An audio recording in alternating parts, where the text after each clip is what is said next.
For today's assignment, you are going to be creating your own value scale with shadows, midtones, and highlights using your pencil. You will also create cross-hatching using diagonal lines on the page and the technique of stippling, which uses dots spread out on the page. Before you do your assignment, please make sure that your page looks similar to mine with all the labels, the numbers, and your name, as well as your class code at the bottom. You can pause this if you need to. Shading with pencil. When you shade with pencil, you want to use the side of your pencil and make sure it's sharp before you start. What I'm doing first is I'm starting at the darkest value, which would be number 6 on your timeline or on your value scale.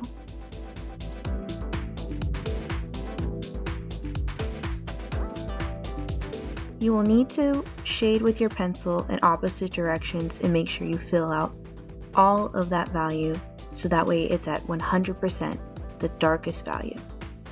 Next, you will move on to the next box, but this time I want you to use less pressure on your pencil and try your best to make it a lighter value.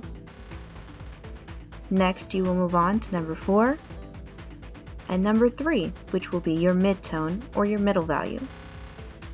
If you need to, you can use the eraser to erase some of your pencil mark. You can also use your finger or the tortillon tool to spread out the pencil on the page. Once you get to 1, you want to make sure it is the lightest value, and at 0, do not draw anything inside of that box. Cross-hatching.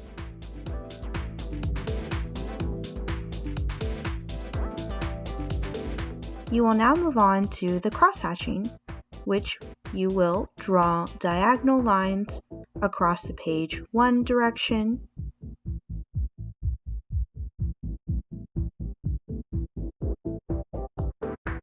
and what I like to do when I draw is I move my sketchbook or my drawing surface so that way it works best for me. After you've drawn your lines in one direction, go back across inside of this box in the opposite direction.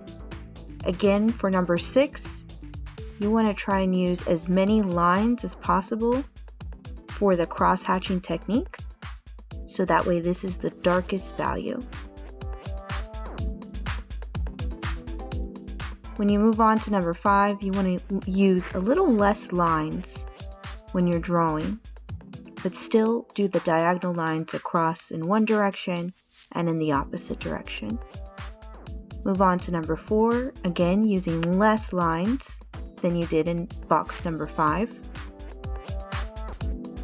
Number 3 will be your middle tone, so this will kind of be your gray if you were shading with the pencil. It's number 3.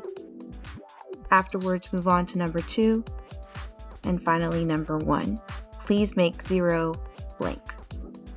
Stippling.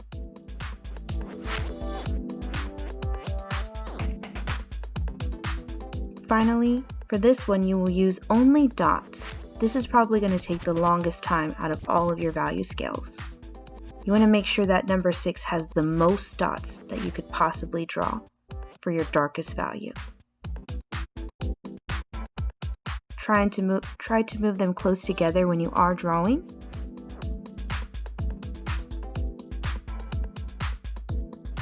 When you move on to number 5, you want to use less dots, but you still want it to be pretty dark. Moving on to number 4, again you will use less dots. In your mid-tone on number 3, this will be your middle tone, use even less dots, and so on and so on until your page looks like mine.